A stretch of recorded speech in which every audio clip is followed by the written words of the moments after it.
Yo quería en esta mañana hablar sobre lo que significa una actitud de gratitud relacionada con una vida de regocijo.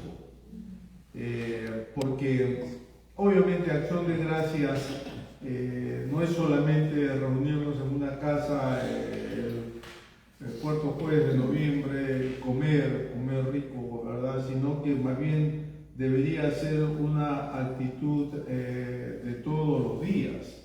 Y es por eso que escogí este pasaje de 1 Tesalonicenses 5, 16 y 18 al 18, donde el apóstol Pablo da tres mandatos, siendo uno de ellos o dos de ellos relacionados a lo que estamos viendo.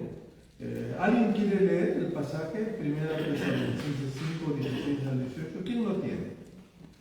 ¿Alguien lo tiene? 16 ya. al 18. Al 18. 5, 16 al 18, ¿verdad? Sí.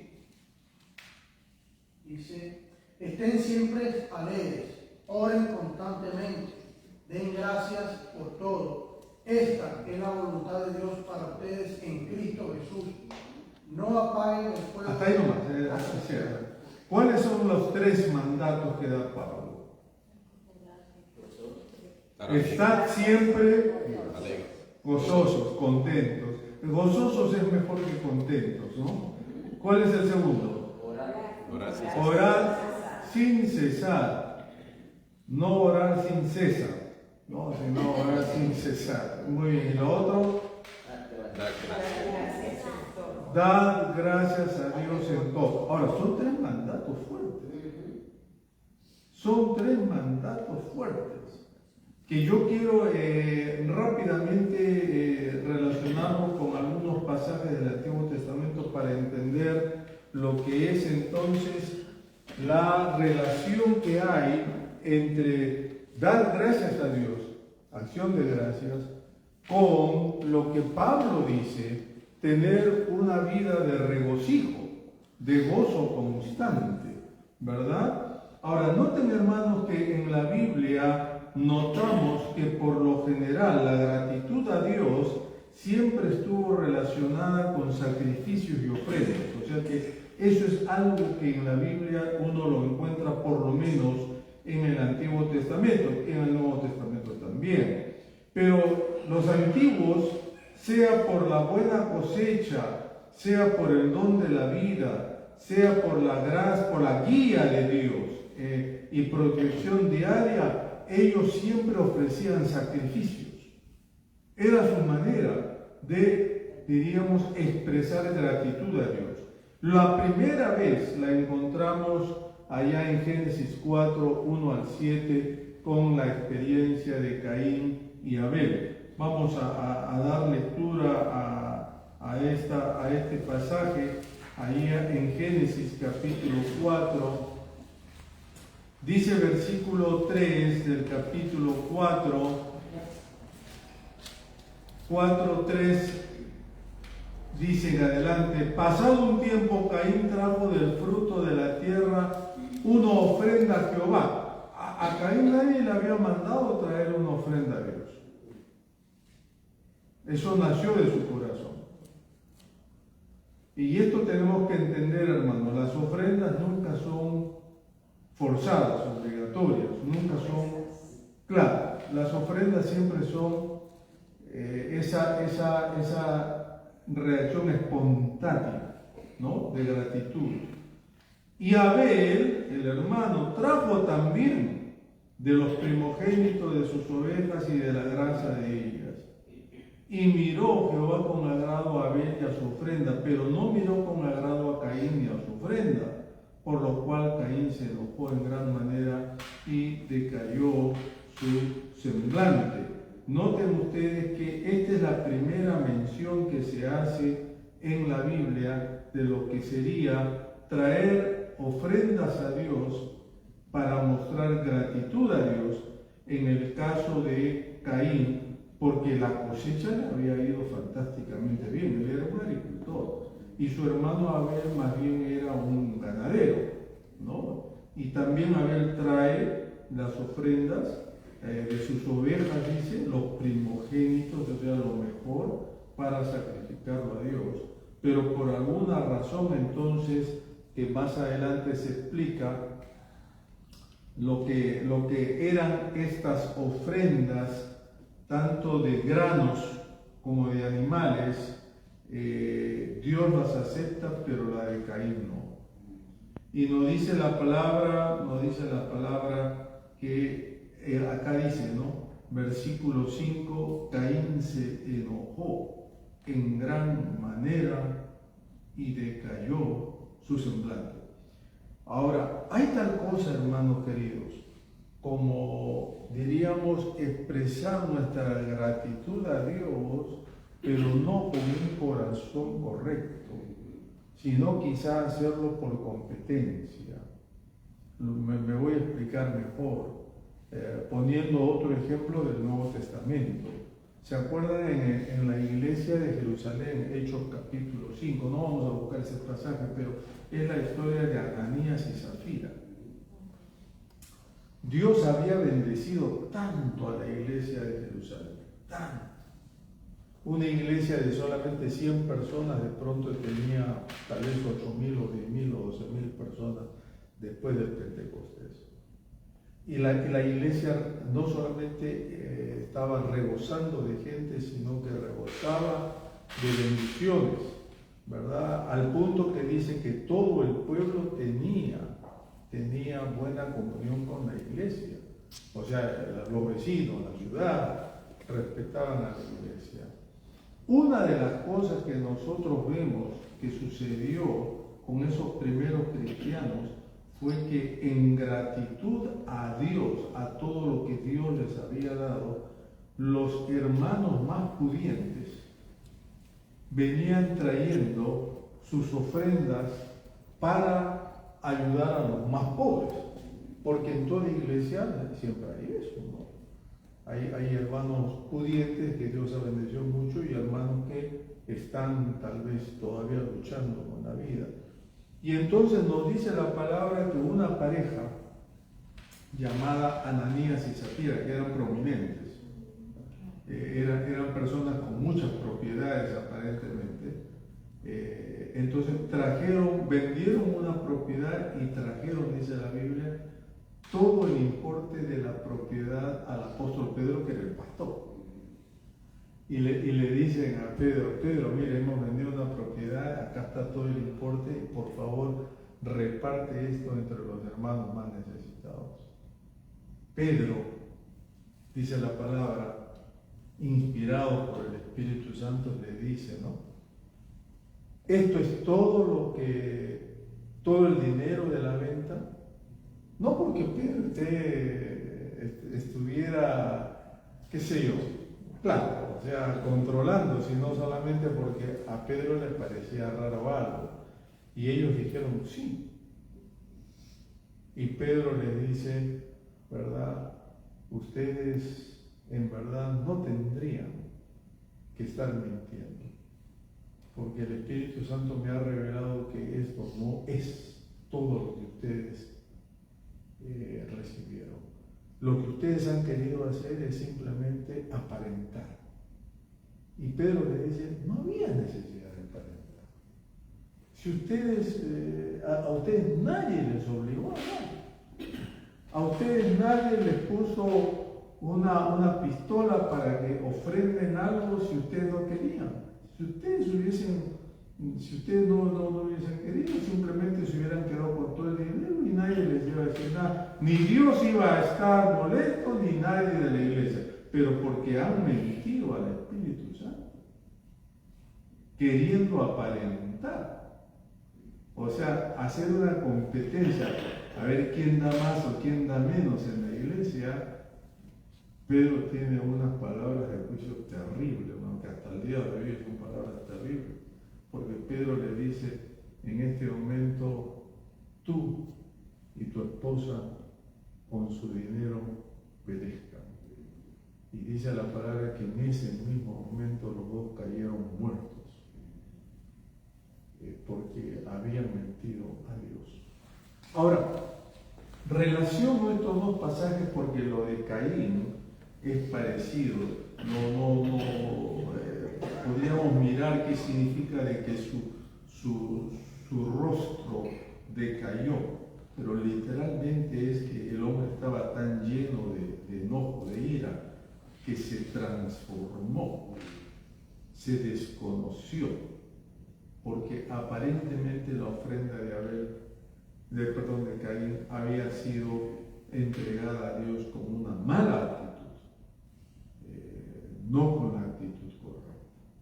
Y esto a nosotros nos hace ver, hermanos, nos enseña que tenemos que ser agradecidos a Dios por lo mucho o por lo poco que nos da, por la salud, por las fuerzas que nos da, por todo lo que Él en verdad cada día nos ofrece. Pero jamás pretender que nosotros tenemos que entrar en competencia a Dios con otros hermanos, ¿verdad? Si Carlito dio $100, yo voy a dar 120 primero. Si Chaguito dio 150, yo voy a dar 200 para ganar, ¿no es cierto? Porque esa actitud es la que Dios no va a bendecir. La actitud de acción de gracias es, si Dios me dio, yo le devuelvo a Él. No importa que sea poquito o sea mucho, pero es el corazón lo que importa.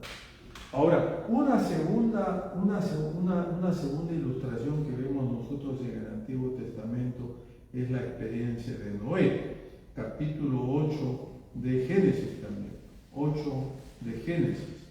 Y este es un pasaje donde nos habla de una ofrenda diferente a la de Caín y Abel. Fue más bien una señal de gratitud a Dios por el comienzo de la nueva vida que le estaba dando. El diluvio había pasado, capítulo 7 de Génesis, ¿verdad? Noé y su familia eran los únicos sobrevivientes y en gratitud Él ofrece una ofrenda que nos dice versículo 20, quizá podemos leer 8:20 para entender mejor esto. Dice: luego edificó Noé un altar a Jehová, y tomando de todo animal limpio y de toda ave limpia, ofreció holocausto en el altar. Y miren, hermanos, el 21. Al percibir Jehová olor grato, dijo en su corazón: no volveré a maldecir la tierra por causa del hombre, porque el corazón del hombre se inclina al mal desde su juventud. No volveré a destruir, ¿verdad?, todo ser viviente como he hecho, etcétera, etcétera. Pero acá tenemos entonces otra reacción. No es como resultado del trabajo, sino es Noé agradece a Dios y edifica un altar porque Dios les está dando una nueva oportunidad en la vida. Es una nueva vida. Hay una costumbre muy bonita, ¿verdad?, que los hermanos en las iglesias tenemos, es que cada vez que, por ejemplo, como el caso de Claudia, que van a terminar su casa, ¿no es cierto?, piden que el pastor vaya a bendecir la casa. Y se tiene ¿cómo llamaríamos? Una oración donde se invita familiares, hermanos, para agradecer y para, sobre todo, reconocer que Dios les ha bendecido, les ha ayudado hasta ahí. Hay otros, Silvio creo que lo dijo ahora esta mañana, él está empezando literalmente una nueva vida en este país. Y él agradece a Dios, agradeció delante de nosotros a Dios. No solamente por estar en este país, sino por la nueva familia que Dios le ha dado. ¿No? Y entonces eso ya es otra forma de reconocer. Levantar un sacrificio, un altar, como lo hace Noé aquí, era poner piedras, un altar de piedras, y dejarlo como un testimonio. Claro, nosotros no podemos hacer eso en el día de hoy, pero sí podemos dar testimonio. podemos hablarlo, podemos mencionarlo, podemos entonces decir con toda la familia del Señor, mira, el Señor me está trayendo aquí, estoy en una nueva vida, estoy empezando algo nuevo. Y entonces levantamos un altar al Señor en gratitud. Ser agradecidos por la vida y por ese nuevo comienzo que Él nos da es importante también. Pero luego tenemos la experiencia de Abraham en Génesis capítulo 12. Génesis capítulo 12. Y aquí en Génesis capítulo 12, versículos 7 al 8, encontramos entonces que luego que Dios le concede a Abraham, ¿verdad?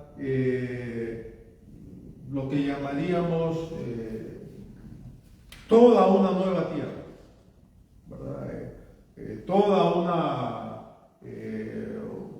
indudablemente, ganado y todo lo demás, una nueva vida. Abraham entonces dice en el versículo 7 al 8 que él ahora entonces, a ver dónde está. Estoy en 12, 7 al 8, ¿verdad? Acá está. Y se apareció Jehová a Abraham y le dijo: a tu descendencia daré estas tierras. Y edificó allí un altar a Jehová, quien se le había aparecido. Miren eso. Y de allí pasó a un monte al oriente de Betel, y plantó su tienda entre Betel al occidente y ahí al oriente. Edificó en ese lugar un altar a Jehová e invocó el nombre de Jehová. Y luego entonces partió de allí Abraham, avanzando poco a poco hacia el desierto del Negev. Miren ustedes, queridos, que en dos lugares entonces Abraham planta altares reconociendo lo que la protección, la guía del Señor. Y aquí entonces a nosotros esto nos enseña que cuántas veces, hermanos, cuántas veces, aún cosas pequeñitas que Dios hace en nuestras vidas, tenemos que ser agradecidos a Él. Porque de alguna manera esto nos hace a nosotros también ser conscientes que el Señor cuida de nosotros. Mientras preparaba esto, recordaba, ahora que estaba allá en España, recordaba que hace algunos años yo estaba allá volando de Madrid para Miami. Estaba hospedado con dos buenos amigos, una pareja que son, bueno, él es panameño, ella es peruana, y entonces me dijeron, nos ofrecieron de llevarme al aeropuerto. Así que ya, yo tomé mi valija y mi mochila y fuimos al aeropuerto. Llegando a Barajas, entonces nos despedimos y ellos siguieron rumbo. Yo me metí para hacer el check-in y todo lo demás. Cuando llego allá me doy cuenta que me había olvidado la mochila en el auto de ellos. Y la historia de siempre, ¿no? En la mochila está el pasaporte, todas esas cosas. Yo he salido corriendo para ver si lo encontraba, porque la Barajas es un aeropuerto enorme, pero sin embargo uno podría más o menos, como en mi desesperación, yo dije, tal vez se han quedado, el tráfico los ha quedado, están saliendo, vamos a ver que no haya nada. Entonces digo, voy a llamarlos por teléfono, porque deben estar todavía por acá, así que vuelo, corro otra vez. En ese tiempo los celulares no eran muy, ¿cómo llamaríamos? Muy así, eso, muy bien. Corro a los teléfonos públicos, todos ocupados, es como en las películas, ¿no? Entonces yo corro a otros teléfonos públicos. Bueno, la historia de la corta, hermanos, obviamente no pude comunicarme con ellos. Y yo digo, ¿y ahora qué hago? Voy a perder mi vuelo, voy a tener que llamar igual de todas maneras, para decirles, cuando logré por fin comunicarme con ellos, le digo, Eliseo,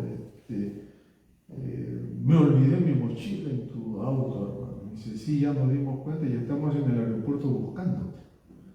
O sea, ellos, dice que su esposa Charito miró atrás si yo me había olvidado algo y ahí vio mi mochila. Entonces dieron la vuelta y se metieron. Entonces, claro, yo andaba de un lugar a otro buscando teléfono y ellos andaban de un lugar a otro buscándome a mí, ¿verdad? Y por eso que no nos habíamos encontrado. Pero miren ustedes, hermanos, que una cosa tan sencilla, no solamente me devolvió la paz, sino que también, obviamente, me quitó líos de pasajes y todo lo demás. Dios aún en los detalles más pequeñitos. Dios aún en los detalles más pequeñitos, ¿no? Y creo que lo que Abraham hace es lo mismo. Dios se le aparece y él levanta un altar en su nombre. Dios lo guía y él levanta un altar en su nombre. Y hay que estar entonces conscientes de todo esto, porque creo que de alguna manera Dios así va creando en nosotros un corazón de gratitud. Ahora, cuando nosotros vamos entonces ahí al pasaje de Tesalonicenses, encontramos que el Pablo dice, regocíjense, y más me gusta la palabra regocíjense, que estén contentos, porque regocijar, ya lo voy a decir, es distinto a estar contentos. El asunto con las nuevas traducciones a veces es que a fin de hacerlo más entendible, se usan palabras más comunes, pero que necesariamente no son las más adecuadas con el idioma original. Pero la palabra regocijar aparece unas 14 veces dentro de los escritos del apóstol Pablo, y siempre tiene la misma connotación. Miren ustedes que en el caso de Tesalonicenses es una orden, como hemos visto, que Dios le dice a los tesalonicenses, regocíjense. Ahora, cuando uno mira a la iglesia de Tesalonicenses en ese momento, esa iglesia estaba pasando por persecución. Estaba pasando por un problema terrible. Y Pablo les ordena que se regocijen, lo que significa que el regocijo hay que obedecer. Pues si te dan la orden, regocíjate, uno tiene que regocijarse. Yo no digo que qué cosa es regocijo entonces, ¿verdad? Y acá viene el asunto de que Pablo no está hablando de estar felices o estar contentos, sino de tener gozo, que es entonces lo que llamaríamos ese sentimiento interno que no depende de nada externo que pueda darnos a nosotros un momento de felicidad. La felicidad, como bien se ha dicho, ¿verdad?, es circunstancial y es una emoción que no podemos controlar. Somos felices cuando nuestras circunstancias son buenas, pero somos miserables cuando las circunstancias no lo son. Mientras que el regocijo es una actitud del corazón, es una paz interna, ¿no? Es esa paz. Y lo decía Cintia, ¿no?, en su testimonio. Cintia decía, no hay nada como tener la paz de Dios. Es lo que Pablo y Silas tuvieron en la cárcel. Ellos estaban esposados, estaban a punto de ser azotados, pero ellos estaban llenos de regocijo al punto que cantaban a la medianoche. Ese regocijo es de lo que está hablando Pablo acá, ¿verdad? O sea que entonces no es una emoción espontánea, sino un acto intencional de fe. Y quiero, hermanos, ilustrarlo de esta manera. Dice Habacuc 3, 17 y 19, que este es uno de los versículos más bonitos para mí. Y esto ustedes, si no lo tienen marcado, deberían marcarlo, hermanos.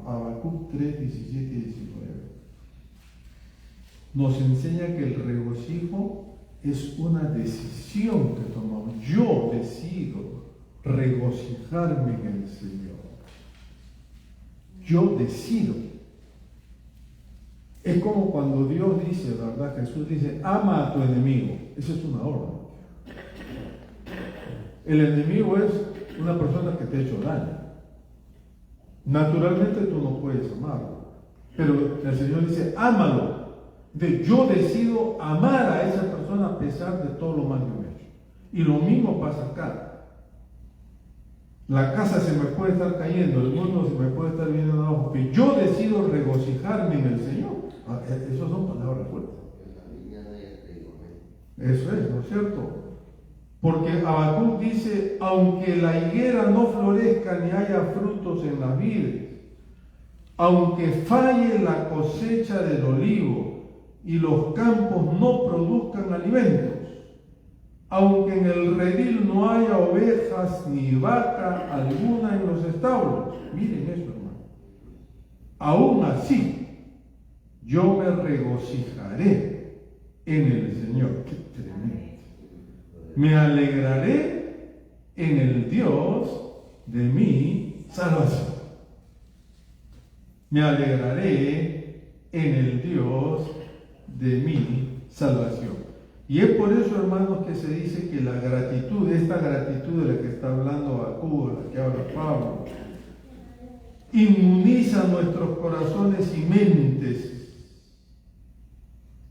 contra todas aquellas adversidades que puedan crearnos amargura y hasta dudas con relación a Dios. Porque si en mi corazón yo tengo esa actitud, ¿verdad? De aunque la higuera no florezca, no haya frutos en la vida, no tenga nada que comer, literalmente no tenga absolutamente nada, ¿verdad? Dice el profeta, aún así yo me regocijaré en el Señor y me alegraré en el Dios de mi salvación. Y Pablo en Filipenses 4:6 termina diciendo, no se preocupen por nada. Ahora, no es que Pablo estaba diciendo a los creyentes sean irresponsables, ¿verdad? No es eso.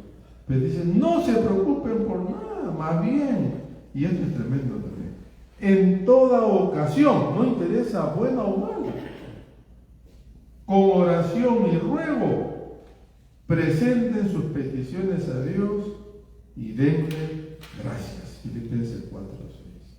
Denle gracias. ¿Cuál será nuestra actitud, queridos, en esta semana de acción de gracias? ¿Con qué actitud venimos al Señor en esta semana de acción de gracias? Eso es lo que tenemos que preguntarnos nosotros. Este año fue bueno para ti, alaba a Dios. Este año fue malo, aunque no hay año malo, Señor, ¿no? Nosotros siempre decimos con Rosy que este año ha sido uno de los años donde más nosotros hemos sido sacudidos. Y esta semana mi familia en Lima, empezando por mi mamá, mi hermana, han atravesado y están atravesando un problema serio de salud, algo que no nos esperábamos, y nosotros decimos, ay Señor, recién estamos saliendo de una y estamos ya entrando a otra. Pero en el Señor dice la palabra, ¿no? Regocijémonos y en fe nos regocijamos. Amén, hermanos. Amén. Amén. Vamos a orar. Padre, gracias. Gracias porque tú eres bueno. Gracias porque tú eres un Dios dadivoso. Y te queremos alabar y bendecir y agradecer por todas tus bondades. Gracias, Señor, por la vida, por el trabajo, por la salud. Gracias, Señor, por tu iglesia. Gracias, Señor. Y en esta tarde queremos, Señor, ponernos en tus manos para que tú hagas de nuestros corazones sensibles y agradecidos. Que siempre te demos a ti, no por estar en competencia con otros. Que, Señor amado, reconozcamos aún las cosas más pequeñas que nos suceden como actos tuyos, que levantemos altares, monumentos aquí. Pero por sobre todo, Señor, que obedezcamos el mandato de Pablo, regocijarnos en ti siempre. Oramos, Señor, que esta semana, el jueves, tú nos des un tiempo hermoso con nuestras familias, amigos, pero un tiempo en el cual recordemos sobre todo que de ti vienen todas las buenas dádivas. En el nombre de Cristo Jesús. Amén. Amén, amén, amén, amén. Vamos a levantar nuestras ofrendas, Carlitos, por favor. Amén. Queridos, en nombre de Roshi y el mío, queremos desearles un día de acción de gracias muy bendecido. Que el Señor los lleve si están saliendo de viaje, con bien, ¿verdad? A donde sea su destino, pero que vayan esta semana con un corazón agradecido, Señor. Vayan con un corazón agradecido. Si van a ir, hermanos, a visitar una familia, agradezcan a Dios por la familia, ¿no?